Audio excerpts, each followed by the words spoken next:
Hello everyone and welcome to Healthformative. I'm Christy. Healthformative is a platform that provides healthcare information and up-to-date news on healthcare topics while promoting well-being.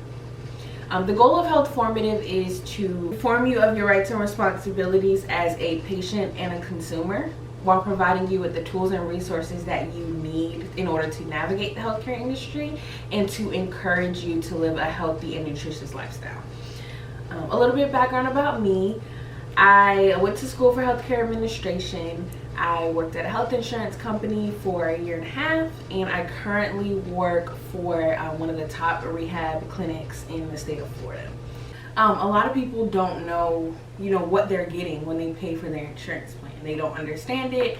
They feel like maybe the sales agent just went over everything too fast and they just had to pick a plan, so they just picked whatever they could. Or when they start a new job, they really don't understand the breakdown of the plans that the company offers, so they just go with something. And it really doesn't become apparent of what you chose until it's time to go to the doctor and you realize you either have a high copay or a high deductible or something's just not covered. So I'm just gonna jump right into it. So when it comes to insurance, the more you pay a month, the less you would pay when you go to the doctor. So for example, if your monthly payment is $500, you may have a $5 copay when you go to the doctor. And vice versa, if your monthly payment is, let's say, $5, you may have a $150 copay when you go to the doctor. So a lot of people don't know that, and they, are surprised when they go to the doctor thinking, well, it was this much when I bought it, but it's really not, it's really not beneficial when you have to go to the doctor. Another thing when it comes to picking your plan, when you're talking to the insurance agent, you have to think about what's best for you and your family. If you're somebody who goes to the doctor often, then you're not going to want a high copay. But if you're somebody who doesn't go to the doctor that often, or you just don't get sick that often, then the high copay may not matter. Just things to look at when it comes to choosing your insurance plan. Another thing is an HMO versus a PPO. An HMO stands for a health maintenance organization, and a PPO stands for a preferred provider organization. So with an HMO, you have a primary care doctor, and your primary care doctor is the gatekeeper for every other doctor that you have, which means that if you go to the cardiologist, if you go to a gastroenterologist, your primary care doctor has to write you a referral. You wouldn't be able to see any other specialist without the referral from your primary care doctor. With a PPO plan, you don't have to have referrals from your primary care doctor. You can go see any specialist you want at any time that you want, as long as they are available.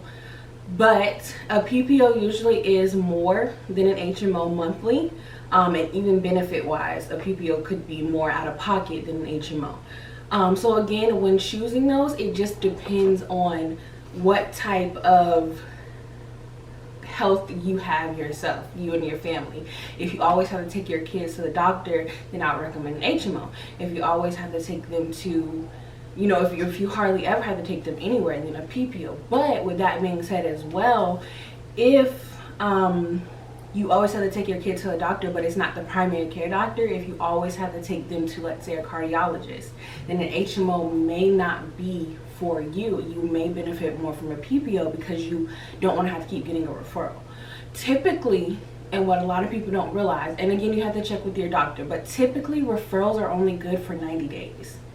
So once that 90 days is up, you would have to go back to the primary care doctor and get another referral. It is your responsibility to make sure that you know this information. If you're relying on your doctor or the insurance company, you're going to end up being the one that's getting gypped in the end, because you have to be proactive about it. And that's what I want to do with this platform, is just make sure that, because I understand it could be confusing, and just make sure that people understand a little bit better. A copay is a set amount that you have to pay before the doctor will see you. So that means any doctor that you go to, you have to pay that copay before you can even be seen.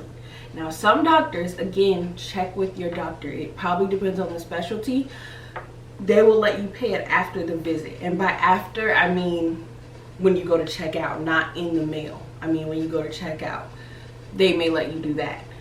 But most doctors, you have to pay that copay up front, and it's always going to be a set amount, and the set amount is set by your insurance company. And again, that's something that you have to look at whenever you choose your plan. You don't want a high copay if you know you go to the doctor often.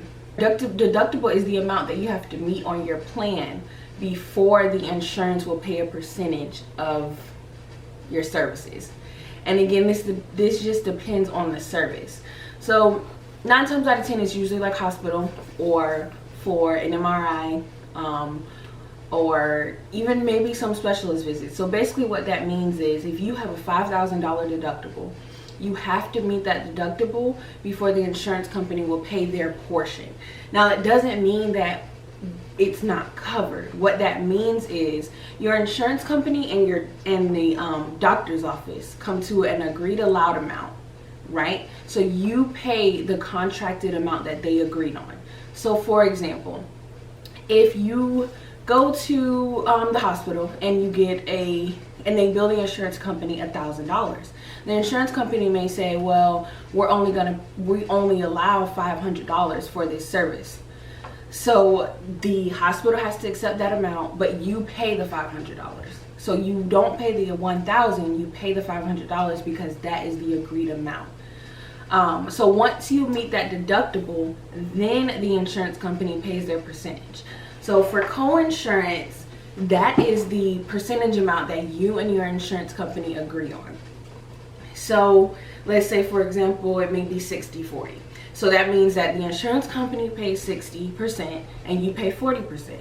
So if we go back to the example of the $1,000 claim, then let's say, again, the hospital bills for $1,000 and the insurance company says, well, our contracted amount is only $500. So we'll pay the 60% of the $500, but the member is responsible for 40% of the $500. So you pay that 40%. That's important to know because a lot of people think that just because something is subject to deductible, it means it's not covered. Doesn't mean it's not covered. It means that you pay the, just the contracted amount that the insurance company has established with that provider. And then for your out-of-pocket max, that means once you meet that, so let's say if your deductible is $5,000 and your out-of-pocket is $10,000. Once you meet that $10,000, every covered, that's the key word, covered service is covered at 100%. So that means if you go to the doctor, let's say you just go to your primary care doctor, you no longer have to pay a copay because you met your out-of-pocket max. But let's say that your primary care doctor does a procedure that's not covered.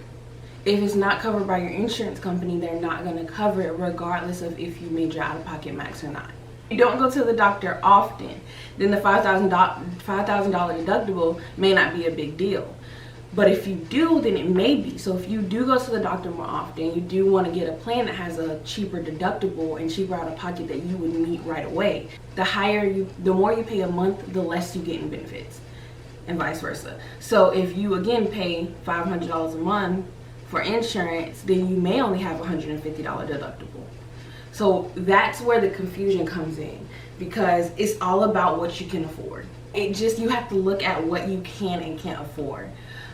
So if you don't want to pay a whole lot a month for insurance because you hardly ever go to the doctor, then a cheaper insurance plan with maybe higher benefit costs may be better for you. That concludes part 1 of our Know Before You Buy, Know Before You Go series. If you have any questions or comments, make sure that you put them in the comment section below. Make sure you check us out at www.healthformative.com and that you subscribe to our channel to stay up to date on upcoming videos. Thanks for watching. I really hope that I was able to help someone tonight, and stay tuned for our next videos.